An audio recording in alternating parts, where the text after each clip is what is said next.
c'était Daniel 11, 32b. Donc, je disais, dans Daniel 11, 32b, il y a deux parties.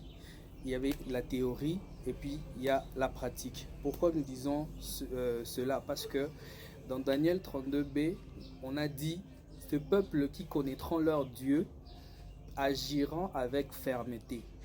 Donc il y a trois termes clés qu'on prend dedans. Il y a la connaissance, il y a agir et puis il y a la fermeté. Donc la connaissance, c'est une partie théorique. Pourquoi on l'appelle ça théorique? Parce que pour connaître quelque chose, pour connaître quelqu'un, nous sommes obligés de passer du temps. Nous sommes obligés d'analyser. Même quand nous regardons dans le dictionnaire, connaître, ça veut dire soit avoir une idée, ou soit avoir une notion, ou avoir une relation avec quelqu'un. Donc, les peuples qui connaîtront leur Dieu agiront avec fermeté. Donc, ça veut dire qu'on peut même individualiser ça. Donc, la personne qui connaîtra son Dieu peut agir avec fermeté. Donc, la personne qui aura une idée, une connaissance, qui aura une notion sur Dieu, saura comment agir. Et la notion que nous pouvons tirer de notre Dieu réside dans la parole de Dieu, réside dans la Bible. Donc, nous ne devons pas d'abord nous focaliser dans la pratique sans d'abord au préalable connaître la parole de Dieu. Voilà pourquoi nous devons passer du temps à méditer la parole de Dieu, passer du temps à connaître la parole de Dieu, à connaître ce que Dieu veut. Ensuite, nous allons passer dans la partie pratique. Donc, il faudrait que nous puissions nous affectionner des choses de Dieu, comme dans Colossiens 3, la parole de Dieu qui dit « Affectionnez-vous des choses d'en haut et non celles d'en bas ». Donc nous devons nous affectionner des choses d'en haut et non celles d'en bas. Nous créer des paramètres, des contours, des partages, des temps de prière, des temps de lecture, des temps d'adoration pour connaître notre Dieu. Si nous connaissons notre Dieu, nous saurons alors comment agir. C'est comme dans les examens ou les cours. Donc nous passons d'abord le temps à étudier, nous passons le temps à connaître le cours, nous passons le temps à connaître ce que le professeur nous a dit. Ensuite, il y a les examens qui se présentent auprès de nous. Voilà pourquoi je parlais de la partie pratique qui entre en jeu, qu'il s'agit de agir et puis fermeté. Agir, ça veut dire quoi? Quand on parle d'agir, ça veut dire entreprendre quelque chose ou initier quelque chose. Et la fermeté, c'est soit l'assurance ou bien la foi. Donc, ça veut dire que la personne qui connaît son Dieu, il entreprend quelque chose ou il initie quelque chose, mais avec assurance ou avec foi. Donc, nous devons comprendre que au préalable, avant d'agir, avant de réagir, avant d'interagir dans le monde ou dans la société, nous devons passer plus de temps avec notre Dieu. Nous devons connaître ce que notre Dieu veut. Nous devons connaître la volonté de notre Dieu. Et pour le connaître, c'est simplement dans la parole de Dieu, passer du temps de prière avec lui, s'affectionner des choses d'en haut et nous saurons réellement ce que Dieu veut. Et pour donner des exemples des épreuves, nous avons Jésus, notre maître par excellence. Notre maître par excellence, il a été tenté dans le désert. Il a été tenté par le diable. Le diable a dit, je te donnerai ceci où tu sautes et tout.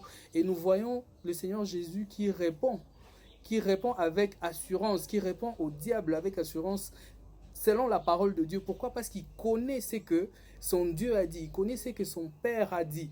Même quand nous retournons dans l'Ancien Testament, nous voyons Joseph, les Smiths, celui qui a été vendu par ses frères. Lorsqu'il s'est trouvé dans la maison de Potiphar, il a été séduit par la femme de Potiphar.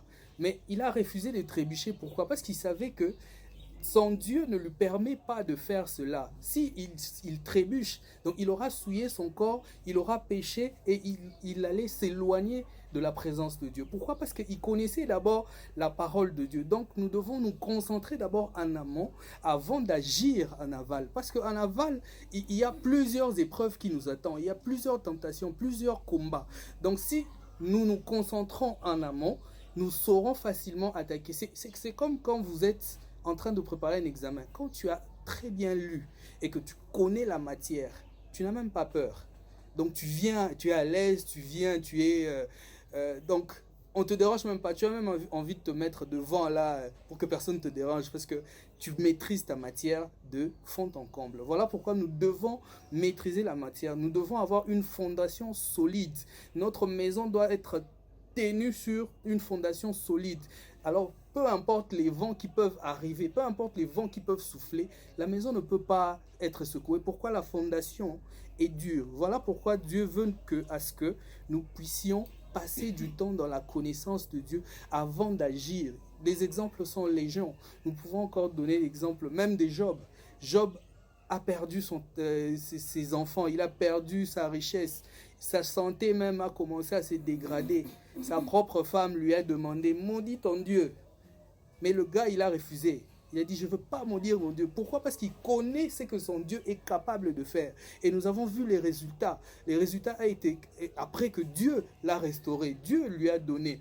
Même quand on cite, on cite Mardoché. Mardoché, c'était quelqu'un dans le royaume, il y avait le roi qui a élevé Aman. Il a élevé Aman et c'était le premier ministre ou soit la deuxième personnalité du royaume. Il a élevé et il a dit à tout le monde que vous devez vous agenouiller sur cette deuxième personnalité. Et à chaque fois que Aman passait, il voyait qu'il y avait une personne qui refusait de s'agenouiller. Il refusait de s'agenouiller. Cette personne-là, c'était qui? Mardoché. Mardoché, il a fait des recherches, c'était un juif, donc il a vu que non, il y avait un peuple là, ils ont un autre Dieu, ils refusent de s'agenouiller sur des gens. Pourquoi? Parce qu'eux, ils avaient un Dieu qui leur interdisait de faire des idoles ou de faire des hommes des idoles. Voilà pourquoi ils refusaient de s'agenouiller. Et nous connaissons la suite.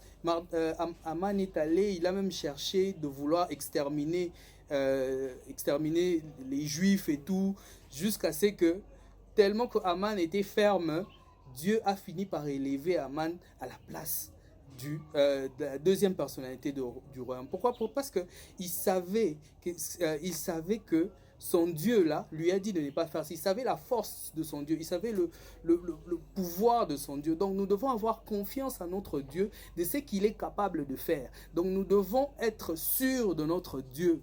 Peu importe les circonstances de la vie qui peuvent arriver, nous devons être sûrs que notre Dieu va réellement nous sauver. Nous avons vu ça avec Aman, nous avons vu ça avec Mardoché et Dieu l'a finalement élevé. Donc Dieu nous demande aujourd'hui de se positionner, d'être stagne, d'être solide, de ne pas bouger par vents et marées. Peu importe les lois du monde, que ce soit la coutume qui vient. Souvent la coutume, quand ça arrive, on vous menace même. Hein? Ah, ceux qui ont beau-père, beau-père à côté, à qui m'a pas balibanda, okukufa. Mais tant que tu connais ton Dieu, tant que tu connais la force de ton Dieu, peu importe ce que les gens de coutume vont dire, peu importe. Donc lorsque la loi terrestre entre en porte-à-faux avec la loi céleste, c'est la loi céleste qui prime. Quitte à mourir, quitte à être persécuté comme les amis de Daniel, Shadrach, Meshach, Abel-Nego. On a chauffé 5 fois la fournaise. Essayez un peu de se mettre à la place de ces trois-là. On a chauffé. Et puis on a dit, si vous ne vous agenouillez pas, vous allez mourir. On va vous jeter là-bas. Mais les gars ont dit non. Pourquoi? Parce qu'ils savaient que leur Dieu va les délivrer. Et même s'il ne les délivre pas, ils vont le servir jusqu'à la fin de leur vie. Donc Dieu nous demande d'être stagne, d'être solide dans tout ce que nous entreprenons. Ne soyons pas des gens qui bougent par rapport aux situations. On peut payer Kaboué, tu bouges. Non. Soyons sûrs de notre Dieu. Mais pour être sûrs de notre Dieu, nous devons passer du temps dans la parole de Dieu, passer du temps dans l'intimité, chercher la face de Dieu, se cacher même et trouver la face de Dieu, comprendre ce que Dieu fait. Parce que si nous comprenons la parole de Dieu, nous saurons comment agir dans la société, nous saurons comment mieux appliquer les principes de la société. Pourquoi? Parce que nous connaissons ce que Dieu veut. Donc, c'est d'abord la loi de Dieu qui passe en premier. Mais il y a un autre point qui entre en jeu, c'est le doute. Pourquoi je cite le doute? Parce que ici on parle de la fermeté. Donc, fermeté, c'est avoir l'assurance. Or, si tu as le doute, tu ne peux pas agir avec fermeté. Quand je donne l'exemple de Pierre, lorsqu'il s'est retrouvé dans la mer avec les autres apôtres, et ils ont vu le Seigneur Jésus qui a appelé Pierre qui a demandé à Jésus, est-ce que je peux venir? Jésus lui a dit, viens. Il est venu, il a vu qu'il a commencé à marcher sur l'eau, mais à un certain moment, il a douté et il a commencé à s'enfoncer. Pourquoi? Parce qu'il a douté. Donc vous pouvez avoir la connaissance de Dieu, mais si vous doutez, vous allez vous enfoncer. Voilà pourquoi Dieu demande que vous soyez assis sur du roc, du solide. Mais ce solide-là doit être construit par la parole de Dieu, la méditation de la parole de Dieu. Et en ça, nous allons réellement agir avec fermeté. Nous allons agir avec assurance. Nous allons agir avec foi. Donc Dieu nous demande de réellement passer du temps dans sa présence, réellement s'affectionner des choses d'en haut. Et ensuite, nous allons affronter les épreuves de la vie, les choses de la vie, selon que Dieu va nous demander. Amen. C'est un peu ça. Je ne sais pas qui peut encore.